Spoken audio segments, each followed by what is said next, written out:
সমুদ্রের এমনই রহস্যময় জাহাজ যার রহস্য বিজ্ঞানীদের পাগল করে দিয়েছে। 5 নম্বর, মেরি সেলেস্তে। 1872 সালে একটি জাহাজ ছিল যা সারা বিশ্বে আলোড়ন সৃষ্টি করেছিল, ঠিক টাইটানিকের মতো। এই জাহাজের নাম মেরি সেলেস্টি, যেটি নিউ ইয়র্ক থেকে ইতালির উদ্দেশ্যে রওনা হয়েছিল। কিন্তু এর সঙ্গে ঘটে যাওয়া ঘটনা সবাইকে চমকে দিয়েছে। আসলে যাত্রা শুরুর কিছুক্ষণ পরই এই জাহাজটি সম্পূর্ণ রুক্ষ অবস্থায় সমুদ্রে পাওয়া যায়। তবে জাহাজে থাকা সব লোক নিখোঁজ ছিল। কোনো সংগ্রামের চিহ্ন বা কোনো অপ্রীতিকর ঘটনার প্রমাণ ছিল না। খাদ্য সামগ্রী এবং জিনিসপত্র সব ঠিক ছিল, কিন্তু সব মানুষ অনুপস্থিত ছিল। আজ পর্যন্ত জাহাজে থাকা ক্যাপ্টেন, তার পরিবার ও ক্রু সদস্যদের কোনো হদিস পাওয়া যায়নি। এই ঘটনা একটি প্রশ্ন তোলে যে কিভাবে একটি সম্পূর্ণ জাহাজ নিজেই অদৃশ্য হয়ে গেল। তারা কি মাটি খেয়েছে নাকি আকাশ গ্রাস করেছে? আজ পর্যন্ত এই ঘটনার কোনো সুনির্দিষ্ট উত্তর পাওয়া যায়নি। 4 নম্বর, ডেমেট্রিয়াস।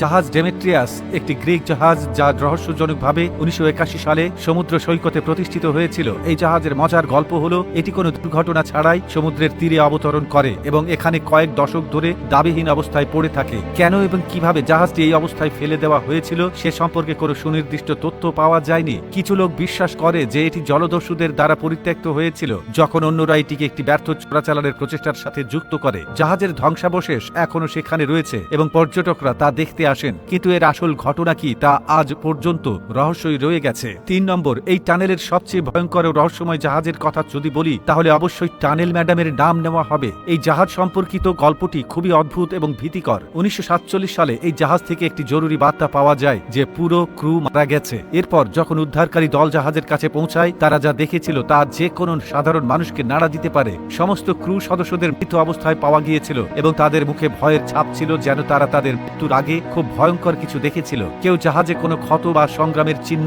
খুঁজে পায়নি। এটি আরো রহস্যময় করে তুলেছে। আজ পর্যন্ত কেউ এই জাহাজের রহস্য জানতে পারেনি এবং এই ঘটনাটি এখনো বিজ্ঞানীদের কাছে একটি ধাঁধা হয়েই রয়ে গেছে। 2 নম্বর, রুপি। সেখানে একটি জাপানি মাছ ধরার জাহাজ ছিল যা বহু বছর ধরে কোনো ক্রু ছাড়াই সাগরে ভাসছিল। 2011 সালে জাপান ভয়াবহ সুনামির পর এই জাহাজটি আলাস্কার দিকে চলে যায়। এটি কয়েক মাস ধরে কারো নিয়ন্ত্রণ ছাড়াই ছিল। এটি হাজার হাজার মাইল দূরত্ব জুড়ে। অবশেষে এটিকে সমুদ্রে ডুবিয়ে দেয় মার্কিন কোস্টগার্ড। কিন্তু প্রশ্ন উঠছে, এত দিন সমুদ্রে নিরাপদ থাকলো কিভাবে? 1 নম্বর, কনকর্ডিয়া, যা ছিল একটি বিলাসবহুল ক্রুজ জাহাজ। 2012 সালে ইতালির কোস্টাতে একটি দুর্ঘটনার মুখোমুখি হয়। দুর্ঘটনাটি এত আকস্মিকভাবে ঘটে যে জাহাজের ক্যাপ্টেন নিজেই জাহাজ ছেড়ে পালিয়ে যান এবং এরপরে এই দুর্ঘটনায় 32 জন মারা যান। দুর্ঘটনার কারণ নিয়ে অনেক জল্পনা কল্পনা থাকলেও প্রকৃত কারণ সম্পর্কে এখনো কোনো সুনির্দিষ্ট তথ্য পাওয়া যায়নি। আজও এই জাহাজটি সমুদ্র তীরে অর্ধেক ডুবে আছে এবং এর ধ্বংসাবশেষ দেখতে হাজার হাজার পর্যটক এখানে আসেন। এই জাহাজ দুর্ঘটনা এতটাই বেদনাদায়ক ছিল যে পরবর্তীতে এই ঘটনা নিয়ে অনেক তথ্যচিত্র,